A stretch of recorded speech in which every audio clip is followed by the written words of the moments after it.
नमस्कार. तुम्ही कधी विचार केला आहे का की तुमची विचारसरणीच तुमच्या आयुष्याची दिशा ठरवते?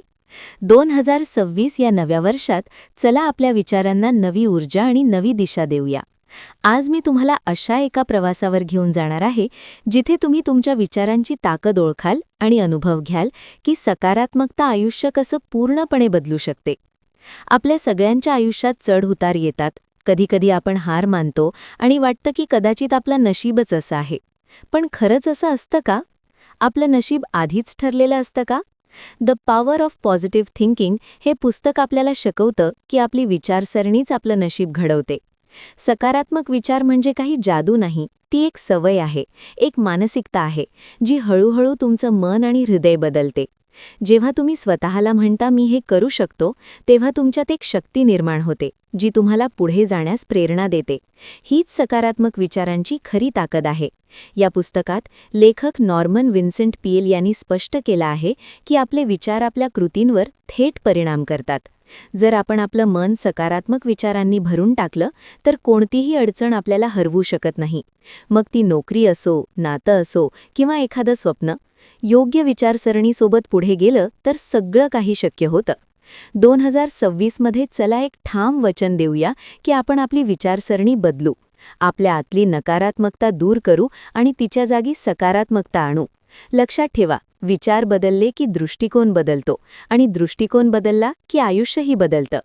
मित्रांनो, the power of positive thinking हे केवळ एक पुस्तक नाही तर आयुष्याला नवी दिशा देणारा मार्ग आहे. जेव्हा तुम्ही हे पुस्तक समजून घ्याल तेव्हा तुम्हाला जाणवेल की तुमच्या आतच अशी शक्ती आहे जी अशक्यालाही शक्य करू शकते. जर तुम्हालाही तुमच्या आयुष्याला नवी सुरुवात द्यायची असेल तर हा व्हिडिओ शेवटपर्यंत नक्की पहा. मी तुमच्यासोबत असे काही रहस्य शेअर करणार आहे जे तुमचं आयुष्य कायमचं बदलू शकतात. चला 2026 हे असं वर्ष बनवूया जे आपल्याला आपल्या स्वप्नांच्या अधिक जवळ घेऊन जाईल, कारण विचार बदलले कीच आयुष्य बदलतं. अध्याय 1. स्वतःवर विश्वास ठेवा. Believe in yourself.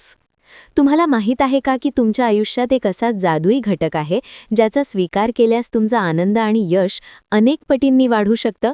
तो घटक म्हणजे आत्मविश्वास. ज्या व्यक्तीकडे स्वतःवर ठाम विश्वास आणि आपल्या क्षमतेवर भरवसा नसतो, ती व्यक्ती आयुष्यात कधीच पूर्णपणे यशस्वी होऊ शकत नाही. आत्मविश्वास ही ती किल्ली आहे जी तुमची खरी ओळख बाहेर आणते. जर तो आत्मविश्वासच नसेल तर तुम्ही कोण आहात आणि आयुष्यात तुम्हाला काय हवं आहे हेही कळणार नाही. कदाचित सध्या तुमच्यात आत्मविश्वासाची कमतरता असेल, पण चांगली गोष्ट अशी की आत्मविश्वास शिकता आणि विकसित करता येतो. अनेकदा आपल्यावर बालपणापासून हीणगंडाचा प्रभाव पडलेला असतो. उदाहरणार्थ, काही लोक सतत आपल्या मोठ्या भावंडांच्या छायेत जगत असतात. समजा तुमचे मोठे भाऊ किंवा बहिणी अभ्यासात खूप हुशार होते आणि नेहमी चांगले गुण मिळवायचे, तर तुम्ही मात्र सरासरी विद्यार्थी होता. अशा वेळी पालक सतत तुलना करत राहतात. प्रत्येक वेळी टोमणे, ओरड आणि तेच वाक्य, बघ तो किती चांगला आहे आणि तू का नाही? सुरुवातीला याचा फारसा परिणाम होत नाही असं वाटतं, पण हळूहळू हे शब्द तुमच्या मनात हीन भावना निर्माण करतात. तुम्ही स्वतःला नेहमीच कमी लेखू लागता आणि वाटत राहतं की आपण कधीच त्यांच्यासारखे बनू शकणार नाही. पण तुम्ही कधी विचार केला आहे का की शाळेचे गुण यापेक्षा खऱ्या आयुष्याचे गुण अधिक महत्त्वाचे असतात? जगात असे अनेक महान आणि यशस्वी लोक आहेत जे शाळेत सरासरी किंवा त्याहूनही कमी होते. शाळेचे गुण तुमचं यश ठरवत नाहीत. तुमची विचारसरणी, तुमचा दृष्टिकोन आणि स्वतःवरचा विश्वास हेच खऱ्या आयुष्याचे गुण आहेत. जर हे तुम्ही बालपणी शिकलं नसेल तर मोठं झाल्यावरही शंका, नकारात्मक विचार आणि आत्मविश्वासाची कमतरता तुम्हाला त्रास देऊ शकते. यावर एकच उपाय आहे, स्वतःमध्ये आत्मविश्वास विकसित करा. नकारात्मक स्वतःशी बोलणं थांबवा. स्वतःला कमी लेखणाऱ्या सवयी ताबडतोब सोडा, कारण त्या तुमच्या सगळ्यात मोठ्या शत्रू आहेत. आपल्या गुणांकडे लक्ष द्या. दररोज स्वतःमधल्या चांगल्या गोष्टी ओळखा आणि त्यांचं कौतुक करा. स्वतःशी सकारात्मक बोला. दर सकाळी स्वतःला सांगा, मी सक्षम आहे, मी काहीही करू शकतो. जर तुमच्या मनात स्वतःची कमकुवत प्रतिमा असेल तर ती बदला. स्वतःला एक मजबूत, आत्मविश्वासू व्यक्ती म्हणून पहा. भीतीला स्वतःवर हावी होऊ देऊ नका. लक्षात ठेवा, कोणत्याही समस्येपेक्षा तुमचा दृष्टिकोन आणि ॲटिट्यूड अधिक शक्तिशाली असतो. जेव्हा तुम्ही सकारात्मक दृष्टिकोनातून आयुष्य पाहायला सुरुवात करता तेव्हा कोणतीही अडचण मोठी वाटत नाही. पण जर दृष्टिकोन नकारात्मक असेल तर छोट्या छोट्या समस्या देखील तुम्हाला हादरवू शकतात. आत्मविश्वास म्हणजे प्रत्येक प्रश्नाचं उत्तर माहीत असणं नव्हे. आत्मविश्वास म्हणजे कोणतीही आव्हानं समोर आली तरी त्यांचा सामना करण्याची खात्री असणं. म्हणूनच आजच आपल्या आत या जादुई शक्तीला जागा द्या. भीतीवर मात करा, स्वतःला स्वीकारा आणि नवी सुरुवातीसाठी तयार व्हा. जेव्हा तुम्ही स्वतःवर विश्वास ठेवायला सुरुवात करता तेव्हा जगही तुमच्यावर विश्वास ठेवायला लागतं. लक्षात ठेवा, तुमच्या आत अमर्याद शक्ती आहे. तुम्ही जे हवं ते मिळवू शकता. फक्त स्वतःवर विश्वास ठेवा. जर आपल्याला आपले मन शांत ठेवायचे असेल तर दैनंदिन अडचणींना आपल्या विचारांवर पूर्णपणे हावी होऊ देऊ नये. झोपण्यापूर्वी दिवसभरात घडलेल्या चांगल्या गोष्टींसाठी कृतज्ञ रहा. भीती, तणाव आणि चिंता बाजूला ठेवा आणि फक्त त्या गोष्टींवर लक्ष केंद्रित करा ज्या तुम्हाला आनंद देतात.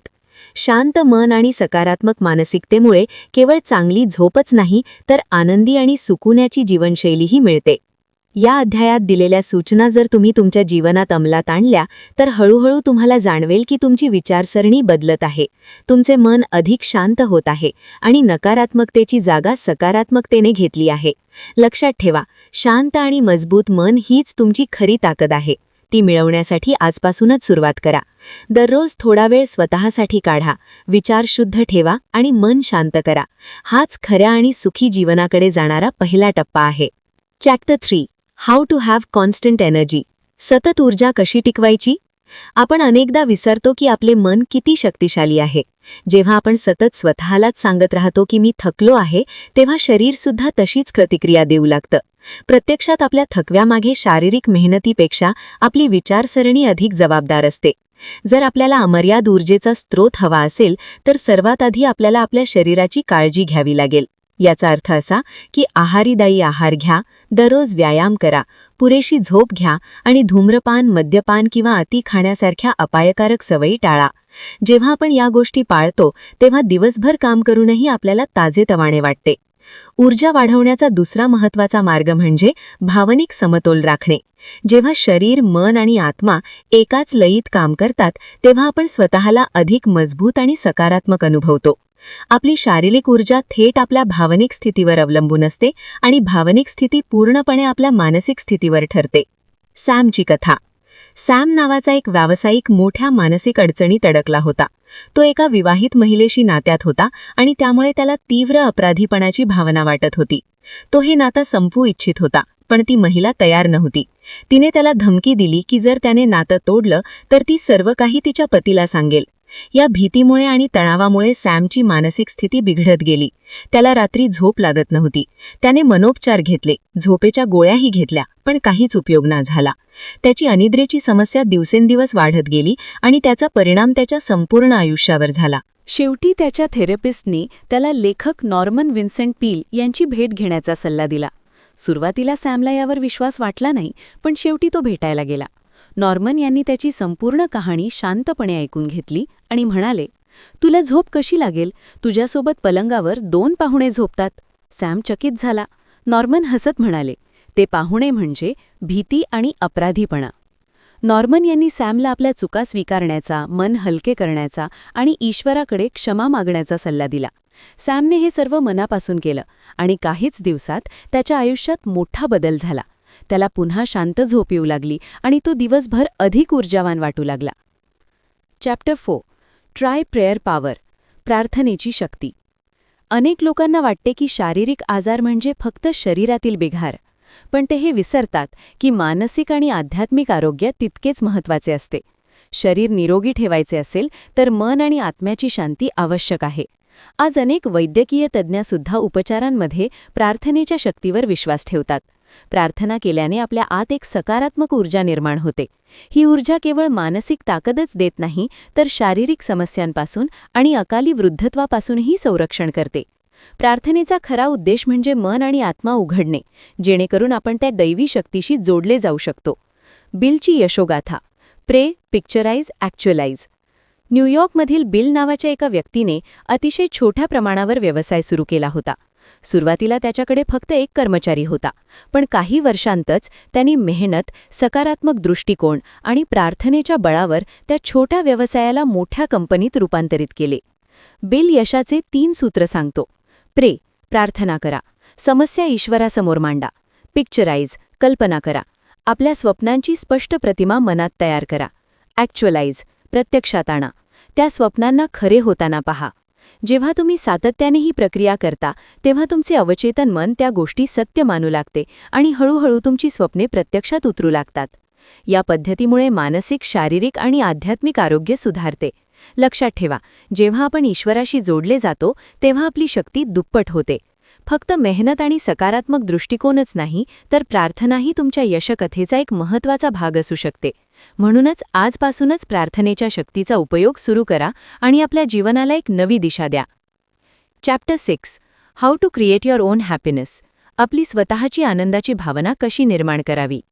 खूप विचित्र वाटते ना की अनेक लोक आपला आनंद इतरांशी असलेल्या नात्यांमध्ये किंवा बाह्य गोष्टींमध्ये शोधत राहतात. पण खरे तर खरी आनंदाची भावना तेव्हाच मिळते जेव्हा आपण आतून आनंदी असतो. कारण सत्य हेच आहे की जर आपण स्वतःला आनंदी ठेवू शकत नसू तर जगातील सारी संपत्ती आणि प्रसिद्धीही आपल्या चेहऱ्यावर हास्य आणू शकत नाही. आनंदी राहणे इतके अवघडही नाही. दररोज सकाळी उठल्यावर एवढाच निर्णय घ्या की आजचा दिवस आनंदात जगायचा आहे. हा छोटासा निर्णय तुमचा संपूर्ण दिवस बदलून टाकतो. याच्या उलट जर तुम्ही सतत दुःखी राहण्याचाच विचार केला तर कितीही चांगले घडले तरी तुम्हाला आनंद मिळणार नाही. याचा अर्थ स्पष्ट आहे. आनंदी राहायचे की दुःखी ही पूर्णपणे तुमची निवड आहे. हे खरे आहे की कधीकधी परिस्थिती आपल्या नियंत्रणाबाहेर असते. आयुष्यात अशा अनेक घटना घडतात ज्या आपल्याला दुःखी करतात. पण हेही तितकेच सत्य आहे की अनेक लोक कोणत्याही ठोस कारणाशिवाय फक्त आपल्या विचारसरणीमुळे किंवा वागणुकीमुळे दुःखी राहतात. एच.सी. मॅटन यांची कथा. एच.सी. मॅटन नावाचे एक व्यक्तिमत्व त्यांच्या आनंदी स्वभावासाठी प्रसिद्ध होते. त्यांना प्रवासाची फार आवड होती आणि ते अनेकदा आपल्या पत्नी मेरी मॅटनसोबत प्रवासाला जायचे. प्रत्येक प्रवासात ते एक खास कार्ड स्वतःजवळ ठेवत. हेच कार्ड त्यांच्या आनंदाचे गुपित होते.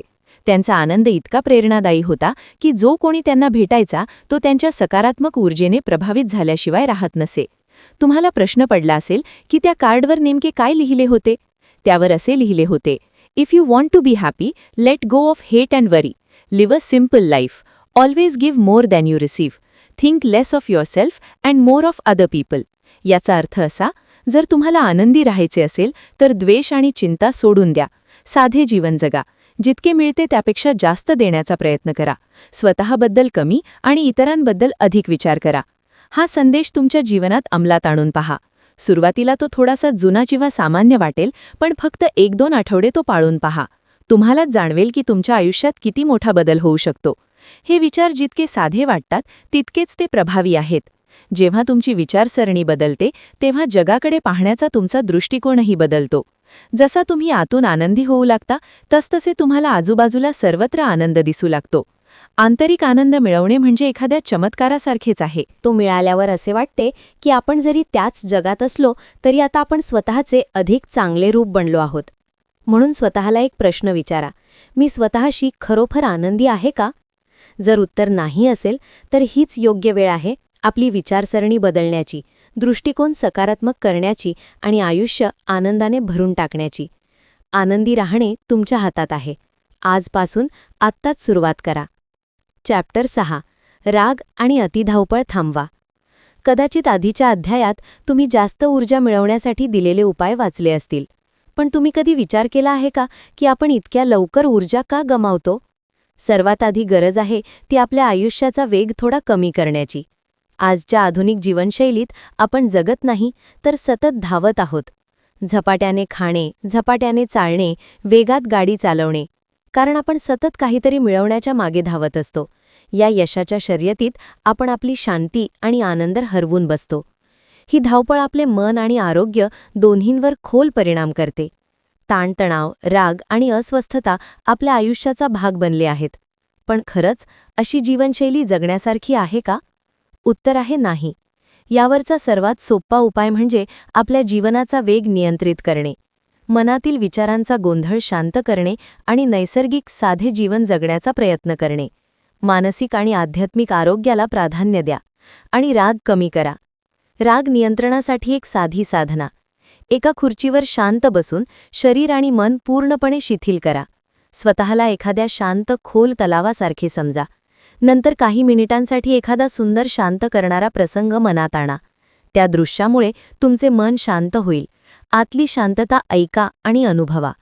ही साधना नियमित केल्यास तुमच्या रागात नक्कीच घट होईल. व्यावसायिकाची गोष्ट. एकदा एक व्यावसायिक जो लहान-सहान गोष्टींवरही रागवत असे, डॉक्टरांकडे गेला. तो इतका व्यस्त होता की ऑफिसचे काम घरी आणत असे आणि उशिरापर्यंत काम करत असे. डॉक्टरांनी विचारले, तू सगळं काम एकटाच का करतोस? कुणाची मदत का घेत नाहीस?